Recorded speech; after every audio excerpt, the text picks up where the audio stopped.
আসসালামু আলাইকুম এভরিওয়ান। আজকে আমি তোমাদের কাঁঠালের পিঠা তৈরি করে দেখাবো। এটা আমাদের নিজেদের গাছের কাঁঠাল, একটু নরম ছিল তাই ভাবলাম পিঠা বানিয়ে নেই। তো কাঁঠালের পিউরিটা আমি ব্লেন্ড করে নিয়েছি। তো নিয়ে এখন একটা মিক্সিং বলে আমি এটা ঢেলে নিলাম।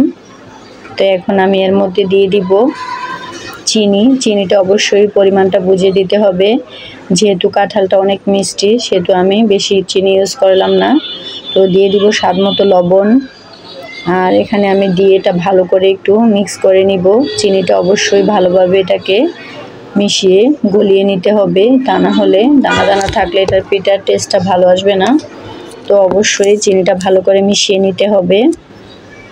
তো দেখতেই পাচ্ছেন আমি কিভাবে গুঁড়িয়ে গুঁড়িয়ে মেশাচ্ছি। তো এখন আমি দিয়ে দিব এখানে চালের গুঁড়া 1 কাপের মতো, আর দিয়ে দিব 2 কাপের মতো ময়দা। তো এখানে চাল এবং ময়দার মিশ্রণ একসাথে মিশিয়ে তারপর আমি এটাকে একটা ব্যাটার তৈরি করে নিব। তো অবশ্যই দেখতে পাচ্ছেন কীরকম ব্যাটারটা হয়েছে, বেশি শক্তও না আবার বেশি নরমও না। তো এখন আমি দিয়ে দিলাম নারকেল কোড়া, অবশ্যই কেকের ব্যাটার থেকে একটু ঘন হবে। তো এখন আমি আবার একটু মিশিয়ে নিলাম নারকেলটা। তো দেখতেই পাচ্ছেন কত সুন্দরভাবে আমার এটা তৈরি করা হয়ে গেল।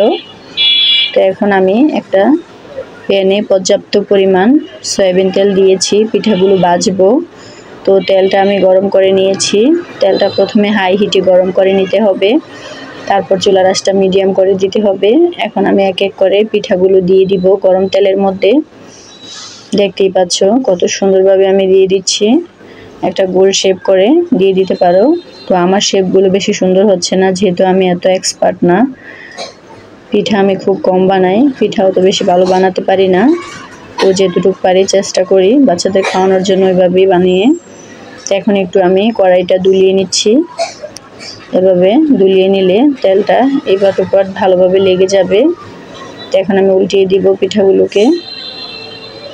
দেখতেই পাচ্ছ এটা খেতে কিন্তু অসম্ভব মজার হয়েছিল। তোমরা চাইলে, যেহেতু এখন কাঁঠালের সিজন, তো একবার হলেও বানিয়ে খেতে পারো।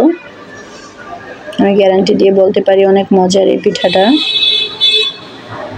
তো আমি ফার্স্ট টাইম বানিয়েছি, আমার কাছে ভালোই লেগেছে। তো এখন আমি একটু এটাকে একটা স্ট্যানারে ছেঁকে নেব। তো এই পিঠার মধ্যে প্রচুর পরিমাণে তেল জমে যায়, সেজন্য একটু খারাপ লাগে, তারপরে খেতে কিন্তু ভালোই লাগে। তো এখন আমি পিঠাগুলো একটু টিস্যু পেপারের সাহায্যে উঠিয়ে নিচ্ছি, যাতে তেলটা টিস্যুর মধ্যে ভালোভাবে শুষে নিতে পারে। তো দেখতেই পাচ্ছ পিঠাগুলো বানানো আমার কমপ্লিট হয়ে গেছে। কত সুন্দর, খুব সহজভাবেই বানানো যায় এই পিঠাটা। বাচ্চাদের বানিয়ে তোমরা খাওয়াতে পারো এবং নিজেরাও খেতে পারো। সবাই